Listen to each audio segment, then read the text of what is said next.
Hello everyone, आज मैं आपको बताऊंगी Nippon Indian fixed horizon fund के बारे में। सीरीज़ 1 एनएफओ मतलब ये अपना न्यू एनएफओ ला रहा है मार्केट में, जिसमें कि हमने एनालाइज करेंगे कि ये एनएफओ कितना बेनिफिशियल है, इसने किस किस डेट्स को मेंशन कर रखा है, कब कब एनएफओ आ रहा है। NFO in the sense new fund offer, जो कि फंड्स ऑफ फंड्स कहा जाता है। जैसे आईपीओ होता है कंपनीज़ का, वैसे ही म्यूचुअल फंड का एनएफओ होता है। तो अगर हम इसको जानना चाहें तो हम सबसे पहले जानते हैं कि म्यूचुअल फ़ंड होता क्या है। म्यूचुअल फ़ंड वो होता है जो कि सो में बहुत सारे जगह से पैसे कलेक्ट करता है या इन्वेस्टर से अमाउंट कलेक्ट करता है, उसके बाद वो अमाउंट को इन्वेस्ट करता है मनी मार्केट सिक्योरिटीज़ में या इंस्ट्रूमेंट्स में। तो हम जानते हैं इसको, a mutual fund is a type of financial vehicle made of a pool of money collected from many investors to invest in securities like stocks, bonds, money market instruments, and other assets. Mutual funds are operated by professional money managers who allocate the fund's asset and attempt to produce capital gain or income for the funds investors. ये investors के capital gain को और income को increase करता है। Mutual fund portfolio is structured and maintain to match the investment objective stated in its prospectus. मतलब जैसे कि इसके प्रोस्पेक्टस में मेंशन होता है, ये उस अकॉर्डिंग ही वर्क करता है। अब हम एनएफओ को जानें कि एनएफओ होता क्या है। Any assets management company, that means AMC, launching a new mutual fund in market can raise for the same by announcing a new NFO. मतलब जैसे कि कोई भी म्यूचुअल फंड की कंपनी मार्केट में म्यूचुअल फंड रेज होता है, उसी अकॉर्डिंग वो न्यू फंड ऑफर निकालते हैं। Similar to the concept of IPO, जैसे कि कोई भी पोर्टफोलियो देखा जाए तो कंपनी अपने शेयर्स को मार्केट में निकालती है, उसे आईपीओ कहा जाता है। Like that only NFO is raised in the market. Through such offers, investors can purchase units of mutual funds at the subscription price. इसमें म्यूचुअल फंड के अकॉर्डिंग हम सब्सक्रिप्शन प्राइस देखते हैं, जैसे कि ₹10, both ended and close ended fund. मतलब mutual fund जो होते हैं वो दो तरीके के होते हैं, ओपन एंडेड और क्लोज एंडेड। ये दोनों तरीके के ऑफर प्रोवाइड करता है, अलग अलग वैल्यूज़ पे, अलग अलग उस पर नेट एसेट वैल्यू करस्पॉन्डिंग करता है।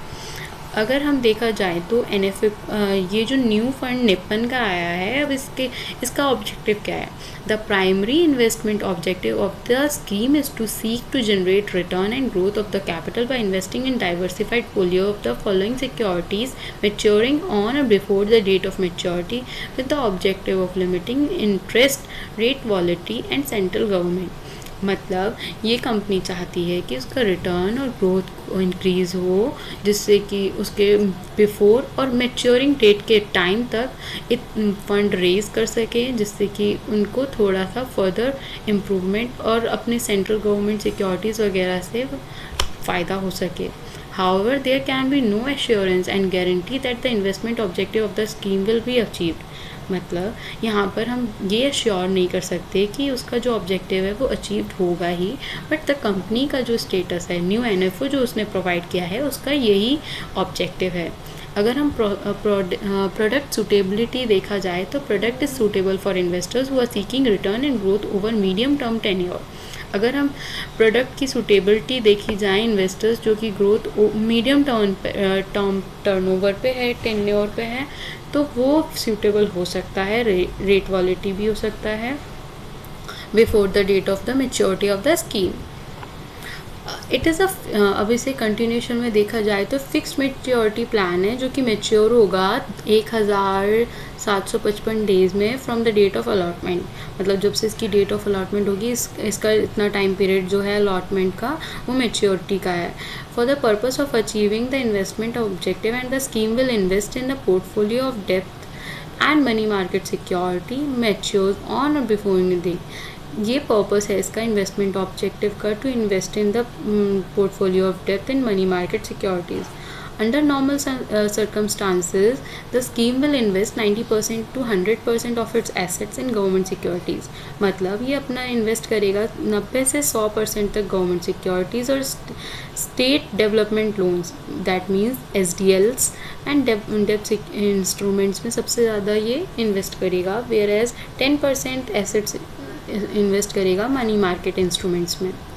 अगर हम NFO की डेट्स देखें तो ये 13 अगस्त को रिलीज़ हो रहा है और NFO क्लोज़ हो रहा है 17 अगस्त को। और म्यूचुअल फंड फैमिली जो है इस मतलब कौन प्रोवाइड कर रहा है, निप्पन इंडियन एसेट्स लिमिटेड। और फंड का जो क्लास है वो फिक्स्ड मैच्योरिटी प्लान है और फंड टाइप जो है वो क्लोज एंडेड है। इन्वेस्टमेंट प्लान जो है वो डिविडेंड है और फंड मैनेजर जो है वो अमित त्रिपाठी हैं। Entry load is 0, exit load is 0 and minimum investment जो होगी वो 5000 होगी। और अगर हम कॉन्टैक्ट डिटेल्स पे देखा जाए तो ये मुंबई में लोकेट है। Pin code is given, telephone is given and fax number, mail ID and website is also given. अगर देखा जाए तो NFO के नेम्स और ऑफ़र्स देखा जाए तो कौन कौन से उसके आ रहे हैं, NFO कौन कौन से नए आ रहे हैं, ABSL FTP के आ रहे हैं और इसने टाइम भी अलॉट कर रखा है इक्वली। ये अलग अलग ब्रांच है, अलग अलग NFO निकल रहे हैं। म्यूचुअल फंड की लिस्टिंग देखी जाए तो एक्सिस का है, कॉर्पोरेट डेप्थ फंड का है, ICIC का है और उसका रेट ऑफ रिटर्न दे रखा है और NAV दे रखा है, मतलब नेट एसेट वैल्यू भी दे रखे है और रिटर्न भी देखा है। इसके अकॉर्डिंग हम एनालाइज कर सकते हैं कि कौन सा mutual fund is beneficial for particular customer और पर्टिकुलर क्लाइंट। अगर हम इसको SID में देखें, मतलब स्कीम इंफॉर्मेशन डॉक्यूमेंट देखें, तो management team will endure to maintain a consistent performance in the scheme by maintaining the balance between, ये सेफ्टी, लिक्विडिटी, प्रॉफिटेबिलिटी एक्सपेक्ट्स के रिलेटेड है, जिसमें कि द फंड मैनेजर सब ज़्यादा से ज़्यादा रिस्क को मेंटेन करेगा, बैलेंस करेगा, फिक्स्ड इनकम पोर्टफोलियो प्रोवाइड करेगा कस्टमर्स के लिए, इसकी लिक्विडिटी रिस्क भी एनालाइज करेगा, परचेजिंग पावर भी एनालाइज करेगा और बेनिफिट करेगा कस्टमर को। अगर हम पॉइंट्स टू रिमेंबर में देखा जाए तो हमारे सबसे पहले मिनिमम एप्लीकेशन जाएगा 5000 का और मल्टीपल्स ऑफ ₹1 में जाएगा। और फंड मैनेजर मैंने आपको बताया Amit Tripathi and the plan और option available, direct plan, regular plan, having growth option, income distribution, हम कौन कौन सा अवेलेबल है वो अपने अकॉर्डिंग चूज़ करना है। Benchmark, crystal, medium, term, depth index. Thank you.